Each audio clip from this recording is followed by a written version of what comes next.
The new narrative of print is a really important project for our industry. Konica Minolta, as one of the key sponsors, is doing our bit to try and ensure that we as an industry survive and thrive, address challenges and actually start coming together, both as manufacturers of technology and the users of our technology, to address the challenges that we face moving forward and how we can maximise the benefits of the printing industry for the UK.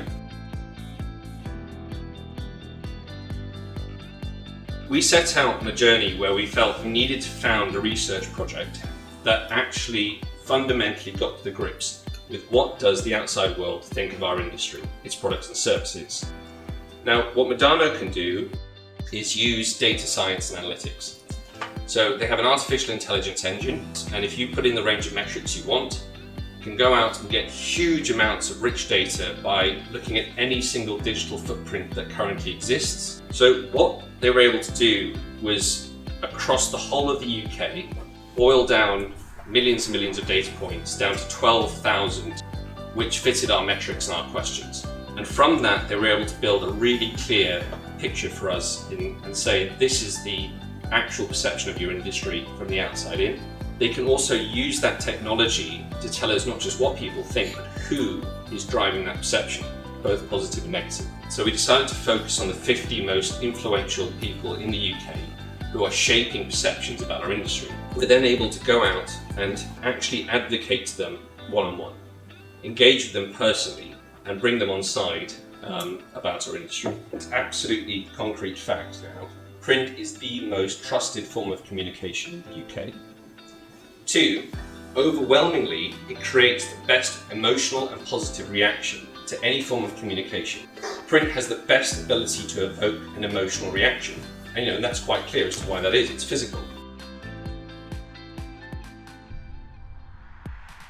Digital marketing may be perceived as being more cost effective and measurable, but we ran this table and the report now gives us the hard facts and the evidence, the truth that we know that print is more trusted, gets high levels of engagement and higher levels of brand recall.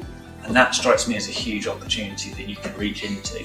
How can you reposition print not just as a competitor to digital, but as a complementary?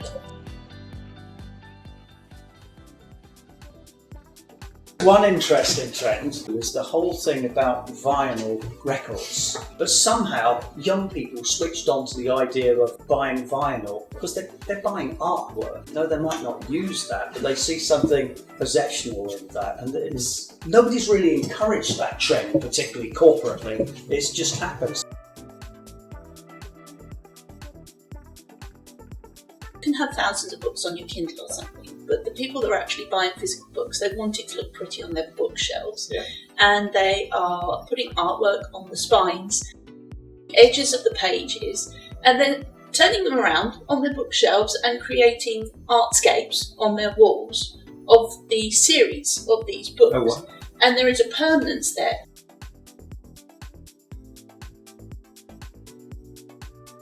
Because it's the gift. The permanence, I'm giving something, I'm investing you. You could give them someone 20 quid. 20 quid's gone, it's impersonal. You could even tap your phone or send it on PayPal.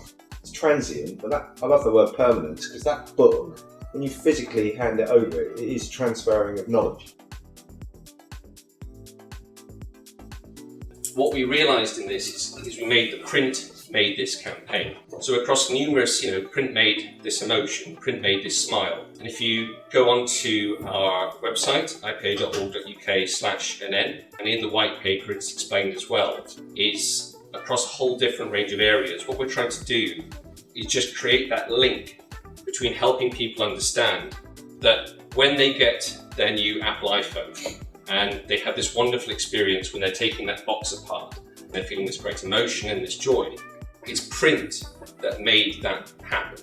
It's print that made that emotion and that experience, that unboxing experience, that raises the value of Apple's brand.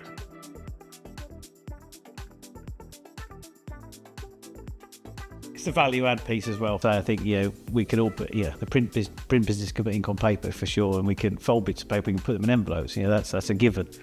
It's about understanding the customer's needs more. It's about looking at what that client's sector is, what their demands are. Yes, we are a printer, we manage data, but we also get involved in design, door-to-door distribution, postage solutions, both in the UK and globally as well. So it's adding on other services that also tie into our existing customer base and also to help us grow into new markets and new opportunities. The young people in print event involved bringing local schools and colleges into the Client Engagement Centre. We presented to them about the fact that print touches and influences every decision that they make. Things like, for example, with it being tactile when you interact with it, and the fact that when you put embellishment onto a piece of print, that they were going, oh, it's shiny, and all this kind of stuff. It was really good, it was lots of fun.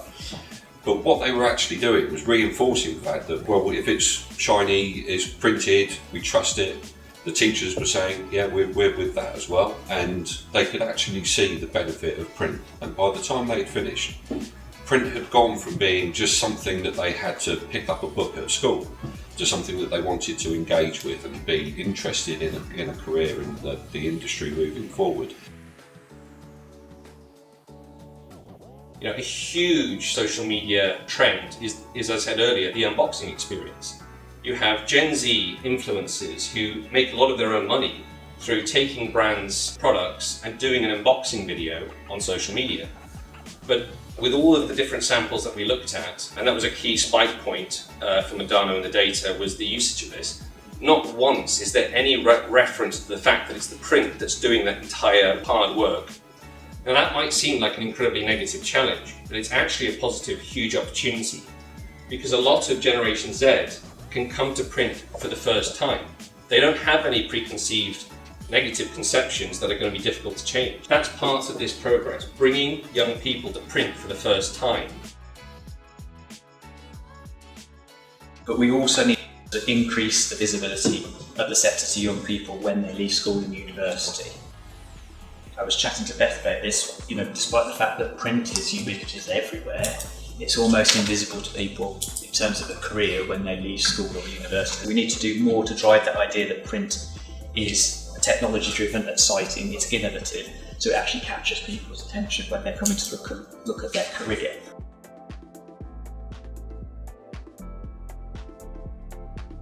I never knew print was a thing. Before I actually started at Camaris, you just pick something up, you buy it, you throw it away. So this whole print industry was so new. So I started as a production admin, but now I'm the supply chain compliance manager.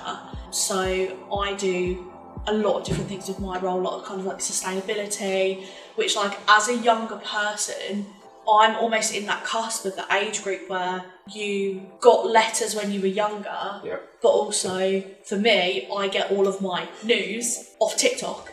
So, and you do have to take everything, I know you have to take everything with a pinch of salt, but I don't read a newspaper, I don't read a magazine, because I get it all online.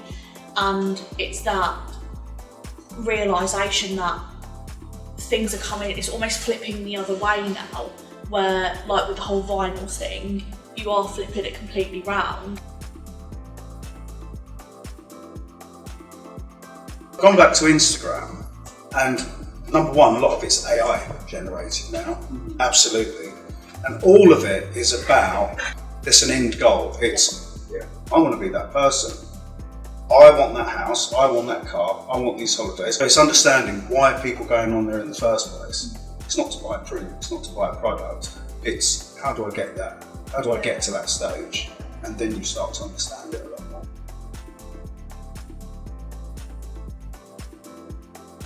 We've spoken a lot about bringing in new talent, but I think the thing is it's such a complicated process we're trying to teach people. The more we can automate it, the more attractive we can make it for these people who are, trying to come in and say, right, I'll be able to run this big machine, but it's not going to take me 5 years to learn it. I can do it in a short amount of time.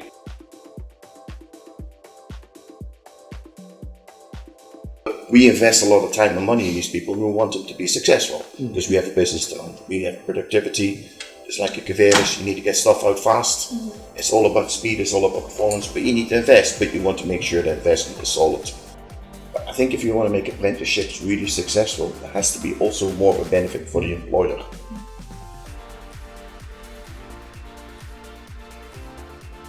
The reason why carbon measurement in particular has become so important in the industry, especially over the past few years, has largely been driven by clients, customers, brands, retailers, regulations, kind of pushing down and pushing that responsibility onto their supply chain.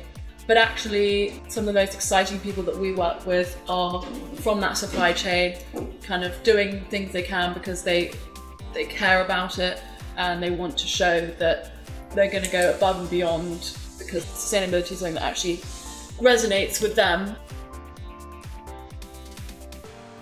Whether you've got a data set and it's going out on an email blast or being pushed out on social media, print is just a different way of expressing that digital data. We know how precise, targeted, personalised, effective and engaging our communication channel can be. But this is a key idea that we need to get across to outside of our industry. The crossover is that print is digital.